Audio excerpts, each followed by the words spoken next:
Thank you for your purchase of the ZOIC PalaeoTech Balaur Super Precision Air Scribe. It is the finest, most accurate air scribe ever made for the final stages of fossil preparation.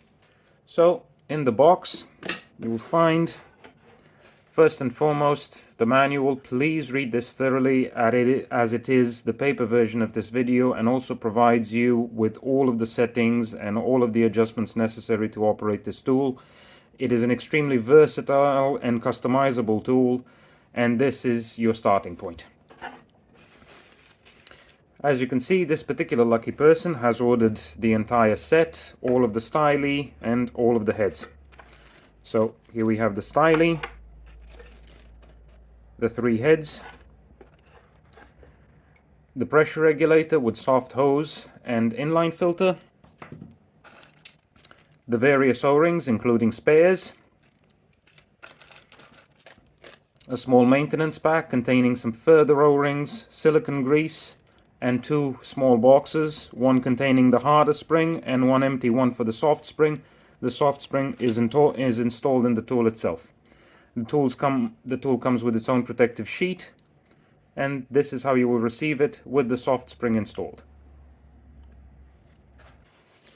Before we show you how to plug in and use the tool, because it is a very customizable tool and there are a lot of adjustments, we thought we'd take you through a few initial steps of how to actually change the stylus of your tool, change the spring in your tool, and just show you a bit of the various settings and adjustments possible. This is the on-off valve. Right now it's in the off position. To turn it on, you would do this. This is the beats per minute adjuster with a series of numbers engraved on the knurled portion. This is the body of the tool, again with a knurled portion and a reference line. This is the head of the pen, and this is the stylus sticking out of the guide bushing. So when you receive your tool, you'll see there is a gap between the back end beats per minute adjuster and the body of the pen. This has a series of numbers from 0 to 5, and at the moment the number 0 is in line with this reference mark. What you'll want to do is take the protective sleeve off, and you will see, depending on what you ordered with it, the head installed. The heads have engraved the size of the styli on them. This one at the moment has a 1.5mm head, which also takes the 0.5mm stylus. So it is using this one. It can use the 0.5 or the 1.5mm chisel or point. In order to change out the head to remove it, what you will want to do is use an 11mm fixed spanner or adjustable. Unscrew the head, at which point you'll see the stylus and its 3 O-rings. It is critically important that you always have 3 O-rings on every single stylus. This determines a particular spacing within the tool. If there are not 3 O-rings, you can damage the internals of this tool. In order to change the stylus or insert it, you'll notice this has a hexagonal shape. This male hexagon locks within a female hexagon on the inside of the tool, preventing the stylus from rotating. This is critically important and essential when you're using a chisel, because a chisel that spins wouldn't do a lot of chiseling. The added advantage when using a hexagonal anvil on a point is that when it comes time to sharpen these styli, you do not need to sharpen them on center, and this makes life a hell of a lot easier for everyone. So in order to insert it, push it into the body of the tool, slightly rotate it, and there will be a point. If the male engages the female hexagon correctly, you will not be able to turn the stylus. Everything will be locked in place. You slide the correct head, so 1.5mm and 0.5mm head for the 1.5 and 0.5mm styli. Same for the 1mm point, the 1mm head, 1.3mm point and chisel with a 1.3mm head. So screw it gently in. If you feel any resistance while screwing the head back on, it means you've cross-threaded it on the internal thread. So just back it off and start again, but very gently. Take the spanner and just give it the lightest tighten. You don't need to go overboard with it, trying to tighten it down too much. Now, in order to change the spring, this tool comes with 2 springs. It has a soft spring that is already installed within the tool and a hard spring. These two springs not only vary the beats per minute that the tool is able to achieve, but also vary the impact characteristics. So with something like a soft spring, this makes the tool act more like a piston-driven tool, something akin to our T-Rex, where you have very short, sharp impacts, which help fracture rocks, especially the hard pyritic ones. While the harder spring provides a lot of beats per minute, making the pen act more to something like the Microraptor, so a pusher plate driven design, where you have a very short stroke, very high number of beats per minute, and essentially nigh on zero force transmitted into the fossil. This helps when you're working with very delicate freestanding structures or very fragile fossils. So if you need to replace the spring on the inside, what you want to do is hold it upright and unscrew the body from the beats per minute adjuster. This is a normal thread, so righty tighty, lefty loosey. Unscrew the body off, at which point you will see the spring. This is the soft spring that is by default installed with the tool when you receive it, and the piston along with its O-ring. This is the guide rod for the piston. What you will want to do is to change the spring. You don't need to take the piston off, but if you do, slide it back gently onto the guide rod, push it onto the back surface, rotate it a bit to spread out the grease. Take the spring, slide it over the piston, and you must do this in a vertical position to make sure that everything is properly lined up. Just screw everything back on. And there will be a point here when it's about 3.5 millimeters when you will start to see that the second O-ring on the beats per minute adjuster, which is this one, starts to disappear, at which point you will be at the 0 number. With the beats per minute adjuster, as you screw it in, so the higher the number, the more beats per minute, there will come a point where the piston will just stop. At that particular point, just back it off and the piston should start reciprocating again. If it does not, just cycle it, turn it on and off. We recommend that you don't use this particular adjustment to turn the pen on and off. This is just meant to vary the power. On and off should be by using the on and off valve. If you pull it too far out, there will come a point where, again, the piston will not function, same as if you have it screwed too much in. As you can see, and as with the rest of our pens, when it comes time to assemble it, you have the soft hose with the coupler, and in order to assemble the pen, all you need to do is push it into the on-off valve push fit. To release it, you will notice these two blue tabs on either side. You'll want to press on them at the same time or gently pulling out the hose in order to release it.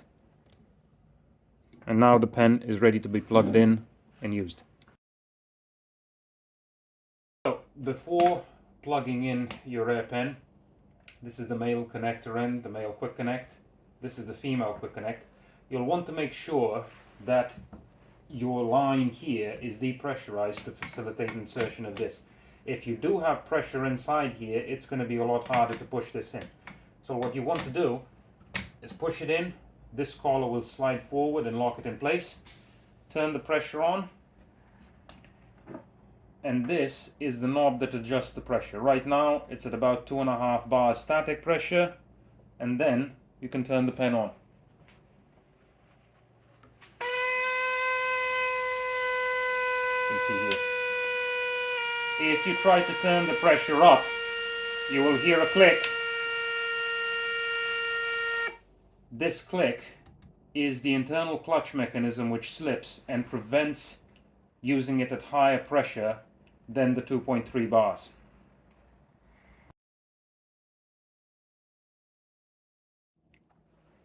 So when starting your pen for the first time, as we said before, you'll want to have the number 0 in line with the reference mark and with the O-ring slight at the same level as the surface of the back end of the pen. At the moment, the pen is set for its maximum pressure, so 2.3 bar.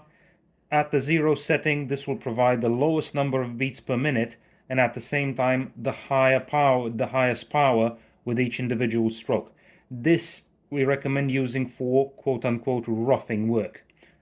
At the moment, it has a 1.5mm stylus fitted into the correct head, which also accepts the 0.5mm stylus. So I turn the pen on.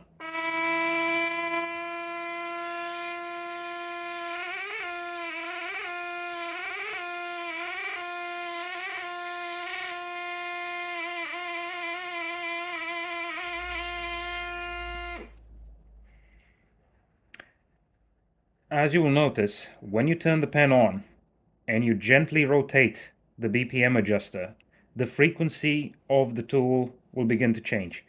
That is because the piston, this particular gap, as it is closed, the head of the piston comes closer and closer to the anvil at the top of the stylus and lessens each individual blow, while at the same time increasing their number.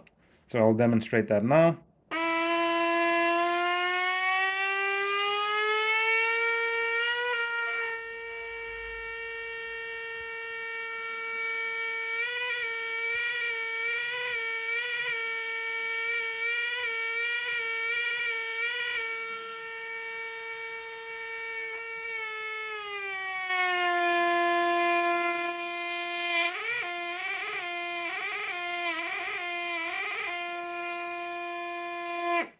Even at its most powerful setting, set at 0, with a pressure of 2.3 bars and its most robust stylus, a 1.5mm, this is still a very precise, a tool for removing very small amounts of matrix intended for the final stages of preparation. So I'll demonstrate that now with a bit of a close-up.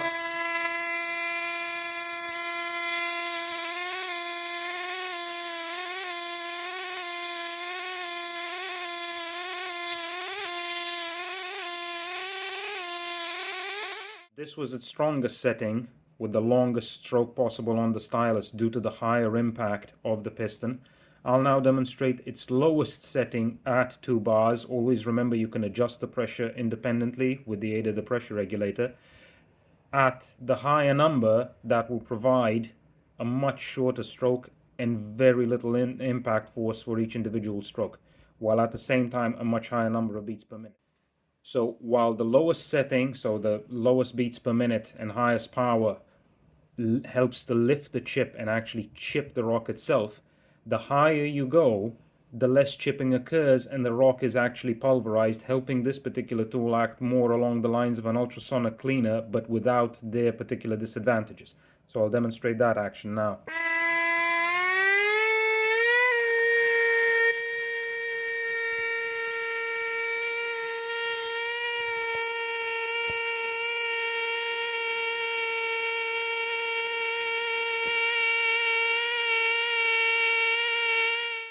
Depending on the choice of setting with respect to pressure, number selected on the beats per minute adjuster, and stylus and the internal spring, this tool will work on any type of rock and on any type of matrix to provide the best results for all. Here at ZOIC PalaeoTech, you're probably used to us banging on about oiling your tools and properly taking care of them. That is the rule for all air pens, apart from this particular example. With this one, you want to use the driest, cleanest possible air that you can achieve. Any remnants of moisture or oil within the compressed air line will negatively affect its performance due to the very low working pressures of this particular pen. So if you have just a bog standard water trap that comes with most compressors, you'll see it near the outlet of your compressor. That will not do the job, as they are eminently poor at removing water from the airline, so stuff will start spurting out of your tool. We do recommend something along the lines of the dropout filter that will remove 99.999% of all contaminants, liquid water and oil from the airline. The only form of lubrication that this particular tool needs is just the lightest coating of grease on the piston O-ring. We'll show you how to do that a bit later. Every 10, 20, 30 hours, it's not particularly important. We do recommend checking the state of the piston O-ring when inside the tool. So what you'll want to do is unscrew the body of the tool,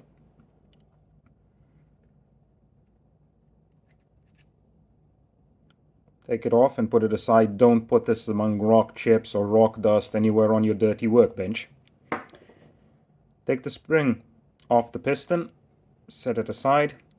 Take the piston off the guide rod and check the state of the O-ring within the pusher plate.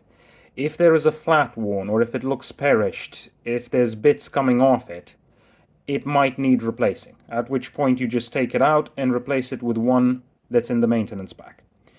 Just for general maintenance, when you have the O-ring in there, we recommend taking a bit of the silicone O-ring grease that we supply with the tool, just the lightest dab on your finger, take the O-ring out and gently rub it between your fingers. No more lubrication than that is necessary. Put it back in, wipe off any excess.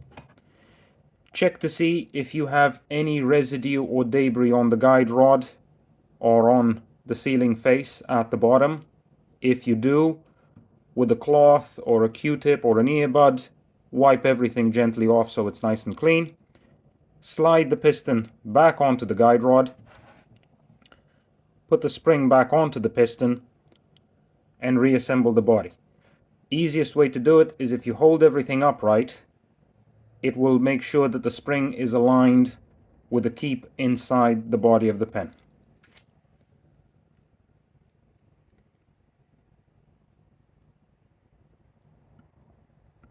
And again, bring it back to the 0, which is the starting position, and you're ready to go.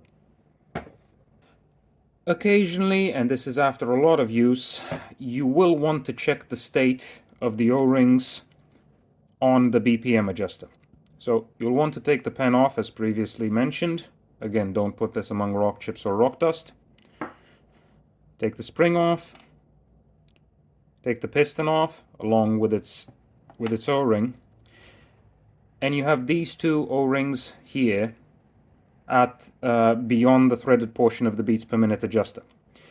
These, because you're constantly screwing the pen, this section of the pen in and out, can in the end become perished, can become worn, and they won't provide a proper sealing surface with the inside of the pen. If you start seeing or noticing air coming out in the gap between the beats per minute adjuster and the body of the pen, you'll know that these need replacing. In the maintenance pack, you have two very larger O-rings. If these have become perished or cracked, what you'll want to do is use a dental pick or any other sharp implement. Please don't use the styli for this, as you will break them. Gently come in, grab one of the O-rings, remove it, set it aside. Do the same for the second O-ring, pry it off, set it aside. Take the new O-rings, you might need to stretch them out with your fingers a bit, slip them over the threaded portion and into their corresponding groove. Do the same for the second O-ring and slip it and make sure that it seats nicely within the groove. At this point, it would be a worthwhile exercise to take just the tiniest dab of the supplied silicone grease. And I do mean just the tiniest dab. Remember, this is an oil-free tool, doesn't need any form of internal liquid lubrication. The drier the air, the better. So you'll just want to rub it a bit, just to provide tiniest bit of grease on those O-rings. Check to see if you have any debris or gunk or anything else on these threads. If that's the case, please make sure that this portion is very clean, otherwise you might damage the threads. Put the piston back onto the guide rod, the spring back on, reassemble the body of the pen, again keeping everything nice and vertical so everything seats properly, and start screwing everything back on. And again, you'll see once you get to 0, and 0 is in line with this reference line, this will be your starting point. where the second O-ring is just slightly covered. Thank you so much for watching this video. As always, if you have any questions, please do contact us by email or by phone. Thank you.